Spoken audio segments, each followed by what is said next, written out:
B a manager of yourself के channel में आपका स्वागत है। दोस्तों, जैसा कि मैंने पिछले टॉपिक में बताया था कि तीन महत्वपूर्ण स्तंभ हमारे जो जीवन का है वो है आपका फिजिकल हेल्थ, मेंटल हेल्थ और फाइनेंशियल हेल्थ। आज के इस टॉपिक में मैं बात करूंगा आपके फाइनेंस के बारे में, जो कि न्यू वेज रूल है जो कि एनडीए सरकार ने, मोदी सरकार ने इस साल 2020 में लाया है। और ये जो न्यू वेज रूल है ये अभी आपका संसद से पारित भी हो चुका है और ये 1 अप्रैल 2021 से इफेक्टिव हो जाएगा। तो आखिर ये न्यू वेज रूल है क्या और किस तरीके से ये आपके इन हैंड सैलरी को इफेक्ट कर सकता है, तो आज इसके बारे में डिटेल में मैं बात करूंगा विथ एग्जांपल। दोस्तों, अगर आपको ये मेरा वीडियो अच्छा लगे, इट्स योर चॉइस कि आप चैनल सब्सक्राइब करें या ना करें, लेकिन आप खुद को सब्सक्राइब जरूर करें। तो दोस्तों, ये जो न्यू वेज रूल है आखिर ये है क्या? इस न्यू वेज रूल में कुछ अमेंडमेंट्स किए हैं इंडिया सरकार ने। इसमें क्या हुआ है कि आपका जो बेसिक और डीए के अलावा जितने भी चीज आपको मिलते हैं, तो जो भी फैसिलिटी मिलती है, एज लाइक कि आपका जैसे 35 पर्क्स हो गया वो मिलता है आपका मिनी रत्ना में, और उससे ज्यादा आपको फिर जो पर्क्स के फैसिलिटी होते हैं वो बढ़ जाते हैं नवरत्ना, महारत्ना में।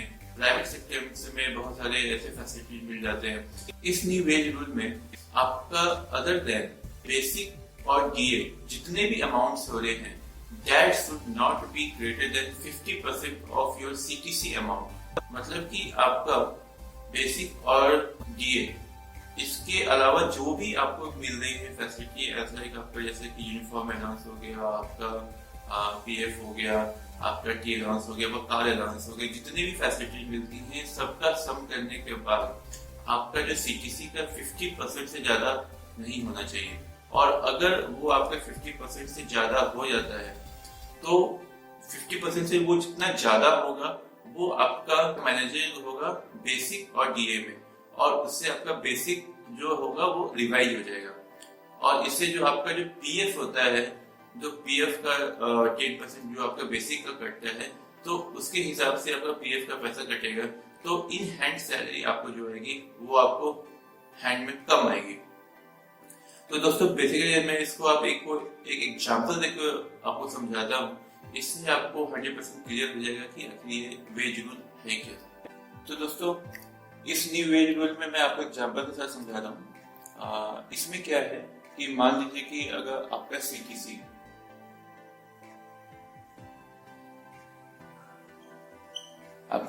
है 100 रुपीज, तो एक एग्जाम मान लीजिए कि आपका जो टोटल इन हैंड जो इसके अलावा जो इतनी भी फैसिलिटीज होती हैं सब कुछ मिला के, इंक्लूडिंग टैक्स, सब कुछ मिला के एक आपका 100 रुपीज का सीटीसी आपके बनता है मंथली।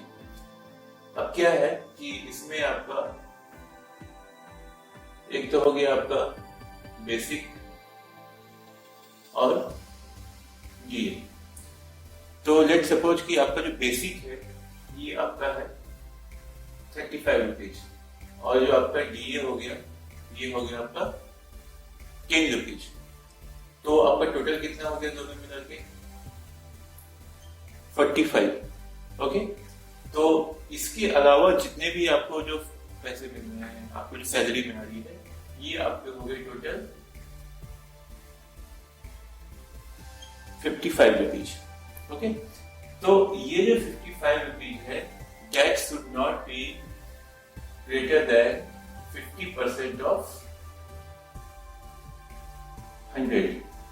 इट्स मीन्स कि 50 रुपीज से ज्यादा नहीं होनी चाहिए। तो अब क्या है कि ये 50 रुपीज से आपका 5 रुपीज आपका ज्यादा था, तो ये आपका हो जाएगा, इसमें से जो 5 रुपीज है ये आपका बेसिक और डीए में जाके मिल जाएगा। इससे आपका जो बेसिक होता है वो डिवाइड हो जाएगा, और जो आपका टैक्स कैलकुलेट होगा, आपका जो पीएफ का जो इसमें कैलकुलेशन होगा वो आपका रिवाइज जो बेसिक होगा उसके ऊपर होगा। तो इसमें क्या होगा कि आपका इस अमाउंट पे, आपका जो 5 रुपीज अमाउंट पे एक्स्ट्रा जो पीएफ का पैसा है ये आपका यहाँ पे कम होगा। तो आपका जो इन हैंड जो सैलरी होती है वो आपको कम मिलेगी। तो दोस्तों ये काफी ज्यादा इम्पोर्टेंट है, जो अभी जो न्यू वेज रूल जो मोदी सरकार ने लाया है, और ये इफेक्ट होगा आपका 1 अप्रैल 2021 से। अब मैं इसको एक नॉर्मल तरीके से मैंने 100 रुपए के हिसाब से मैं आपको समझाया हूँ। मेरे पास एक सैलरी स्लिप है, तो मैं सैलरी स्लिप के अकॉर्डिंग मैं आपको समझाता हूँ। पहले मैं आपको सैलरी स्लिप के बारे में आपको बता देता हूँ कि ये एक्चुअली में है क्या। तो दोस्तों जैसा आप स्क्रीन पे देख सकते हैं कि आपका जो यहाँ पे एक बेसिक पे है जो कि आपका 46,620 है। आपका जो वीडियो हो गया, डीए आपका हो गया 8,019 रुपए। HRA D amount, self D amount, house की कंप्यूटर अमाउंट। तो ये सारे जो आप देख रहे हैं कि बेसिक और डीए के अलावा जितने भी चीज आपको है ये आपको एज ए फैसिलिटी आपको मिलेगी। और टोटल जो इन्वॉल्वमेंट्स है आपका वो है 78415। तो आप यहाँ पे एक बार देख लीजिए क्या है ये। और राइट साइड में आपका टैक्स का ये हुआ है, EPF आपका कटा है, यहाँ पे प्रोफेशनल टैक्स कटा है, CGI कटा है और बेनिफिशियरी फंड का कटा है। तो टोटल इन हैंड जो आपका कटने के बाद में आया है 65,933। ओके, अब दोस्तों इसको मैं लिख के आपको समझाता हूँ कि आखिर ये है क्या। तो अब जैसे कि यहाँ पे आप देख सकते हैं कि आपका जो टोटल इन्वॉल्वमेंट है टैक्स वो आपका हो गया CTC। तो CTC आपका कितना हो गया यहाँ पे 78,415। ओके, आपका यहाँ पे बेसिक कितना हो गया 46,620 और आपका डीए कितना हो गया 8,019। ओके, तो अब आप इन दोनों को यहाँ पे आप जोड़ दीजिए। तो जैसे कि आप यहाँ पे इन दोनों को जोड़ेंगे तो आपका ये हो गया 9,3,6।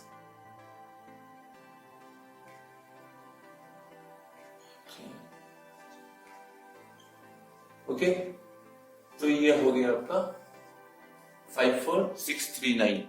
ओके, नाउ अब जैसे CTC है ये आपका, इसका 50% कितना हो गया आपका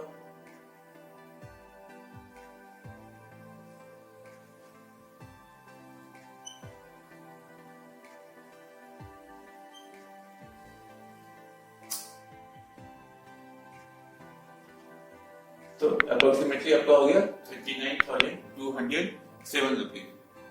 ओके, तो आपका जो बेसिक और डीए यहाँ पर हो गया 54,639।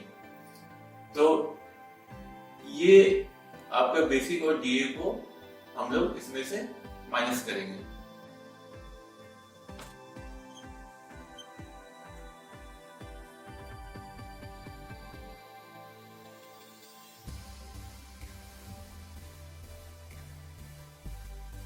ओके, तो आपका हो गया 23,776।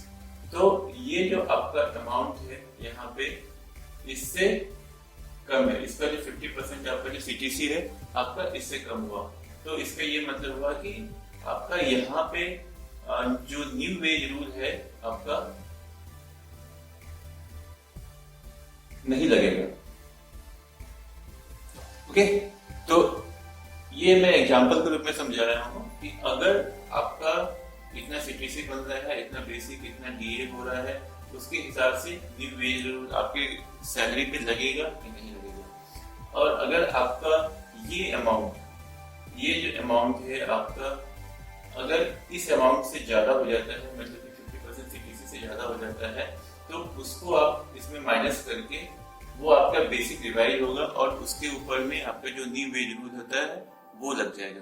तो दोस्तों ये थी न्यू वेज रूल के बारे में, और अब आपको ये समझ में आ गया होगा और ये आप खुद भी कैलकुलेट कर सकते हैं कि जो ये न्यू वेज रूल है आपके सैलरी पे लगेगा कि नहीं लगेगा, और आप कितना पैसा इन हैंड विड्रॉ करेंगे फ्रॉम द 1 अप्रैल 2021। दोस्तों आपको ये मेरा वीडियो कैसा लगा आप नीचे डिस्क्रिप्शन बॉक्स पे जरूर से बताइएगा, और आप मेरे चैनल को सब्सक्राइब करें या ना करें, लेकिन आप खुद को सब्सक्राइब जरूर करें। दोस्तों मिलते हैं ऐसे ही एक अच्छे वीडियो में, तब तक के लिए नमस्कार।